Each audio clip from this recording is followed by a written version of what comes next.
这个是往这边偏了，然后画呢往另一侧偏，往另一侧偏呢就应该能够看到这个画的底面。这个就是从侧面看它是这个样子啊，有一点画的底面和一点尖的顶面。那么如果是接上腿的话，近处的这个臀部要更高一点，远处的这个臀部低一点，然后腿从这里伸出来。默写一个人体是不是非常的简单？然后从这边看它是个什么状态呢？胸腔还有胯这两块的大小，它们的宽度差不多的，然后它们的高度上面有多少差别？大概这个呢等于2个这个，就大概齐，你要看着比较舒服一点，比较合理一点。好，我们刚才分析的是相对于不动的胯，然后它的动作，下面呢是它两块的动作。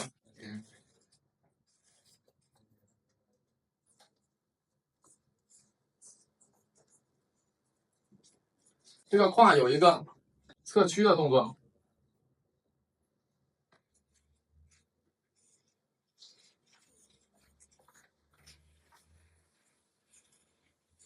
这边挤压，这边拉伸。那么我们再画一个侧面，从侧面看它的，正常没有动作的情况下是这样。那么有动作，它往我们这边侧屈的时候，能看到了顶面。这个动作啊，都是对于动态的理解分析出来的。只要你具备这个分析能力，那么你在编一个人的动作的时候，你就能够编得合理。这些就是基础，最重要的基础。你像金正基为什么随随便便一个默写就能默得那么真实呢？就是因为他对这些结构透视掌握的非常非常的深刻。往这边屈，胸腔相对往这边侧屈。如果接上腿的话，你看这个动态不就出来了吗？重心腿的这个胯高，另一条腿的胯低，动态就出来了。这个是往这边偏了，然后胯呢往另一侧偏，往另一侧偏呢就应该能够看到这个胯的底面。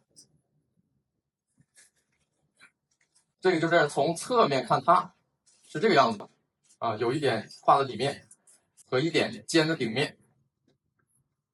那么如果是接上腿的话，近处的这个臀部要更高一点，远处的这个臀部低一点，然后腿从这里伸出来。默写一个人体是不是非常的简单？然后从这边看它是个什么状态呢？还是我们把最初始的没动态的时候先画出来，然后再去添加动态，再去添加动态。然后从这侧能看到肩，那从另一侧应该就是看不到肩，看不到肩能看到哪儿啊？能看到底，也就是从这边看到的是胸腔的底面以及胯的顶面。分析好了，你这个自然就能画得出来了。如果是加上这个人体的形，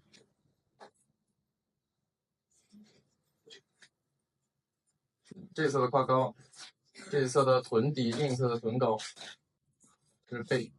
大致的就把它这个人的轮廓加一下，它就有动态。这两个轮廓虽然很像，但是它的胸腔和胯的角度不一样。那么我们在画动态的时候，你知道了这些小的特征，你就可以比别人画的人更自然、更生动，有更多微动态。不一定非得把人的画的动态多大才算是有动态。这个内容在考前班这个阶段很少有同学能够学得到，能够听到。好，这个相对动态画完之后，我们就画一下讲一下这个复合的动作。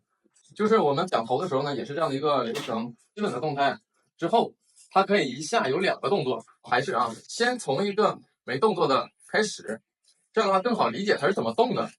它从初始位转变到运动位是怎么样的一个过程？好，这是没有动的。那么我想让这边的胯高一点，然后呢，我想让这边的胸腔往后仰一些，所以说把这个底面加大了，把整个长度、高度缩短了。那这个动态呢还不够，还想让它有一个旋转，往这边旋还是往这边旋呢？那往这边旋算了，还是往这边旋吧。这个动态就出来了。我们在画的时候一定要画这个过程画这个过程是很有意思的。你在画这个过程的时候，你就能够体会到，它从这个角度变到另一个角度产生动态。然后这个是中线。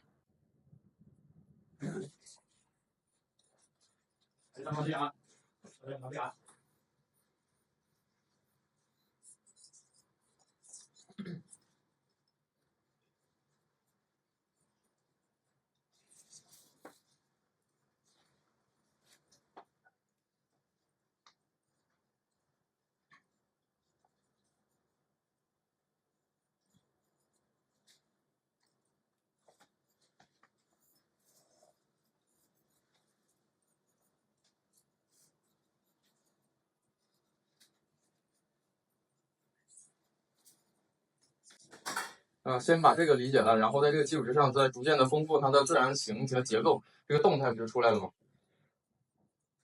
然后我们再从侧面的角度画一下，这个是没有动作的情况下，然后呢，我们画一个什么样的动作呢？然后画这边降下来，进出降下来就能够看到了顶面，然后把胸腔转一下，往这边转，往这边转的情况呢，就主要这边转的就是能够看到背面。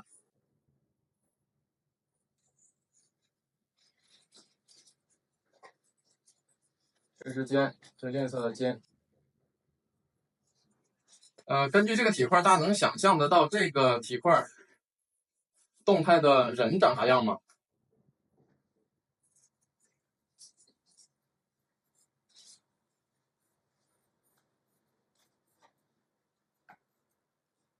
这边的胯低，另一侧的胯高，那么腿出来的位置也要高一些。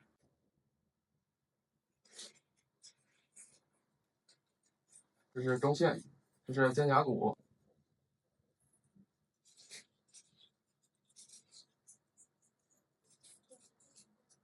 这个体块大概交代了表现的就是这样的一个人体造型。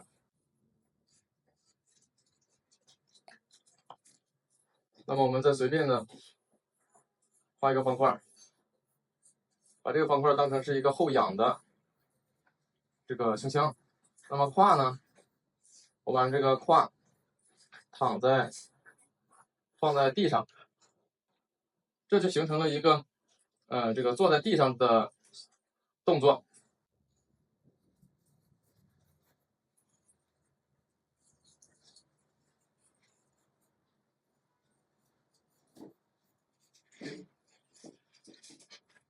我们只要把这两大块的动态定下来之后，随着它，再把周围的结构一贴，这个人逐渐的就出来了，是不是很简单？默写一个人就是这么简单。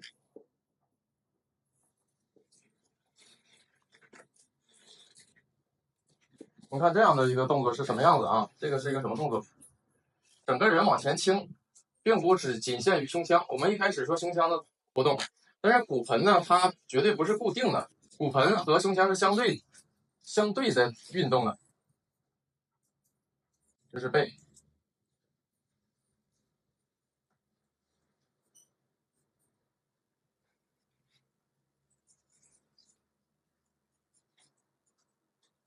大概能看出来这是个什么动作吧？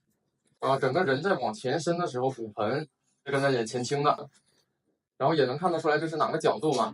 从这个侧面看，这个手臂在往前伸的时候，就把这一侧的身体带过来，带过来之后呢，背部上面就露出来，大概就是这样的一个动作。这个腿呢再往前伸，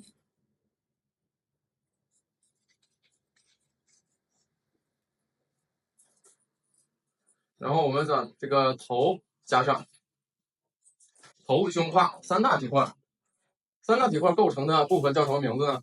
叫中轴部，叫中轴，人体中轴。不带头是躯干。那么我们让它动，把这个胯右边抬起来，左边降下去，胸腔偏过来。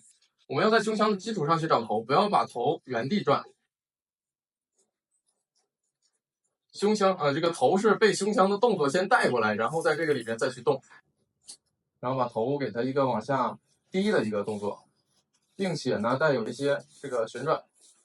你看这个三大体块就有动作了。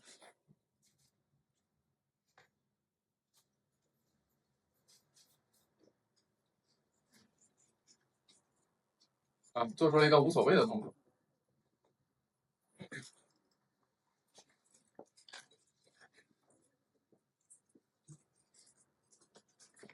接下来呢，我们把刚才我画的这个啊，刚才讲的这个画一遍。画的时候不要只看结果啊，最重要的是过程。我怎么画的你就怎么画。我先画了一遍这个基础的动作，在基础的动作下，再让它角度变化，产生动态。你不要直接照着画完的就画一个最终的结果，你一定要去感受它里边的这个运动过程才行啊。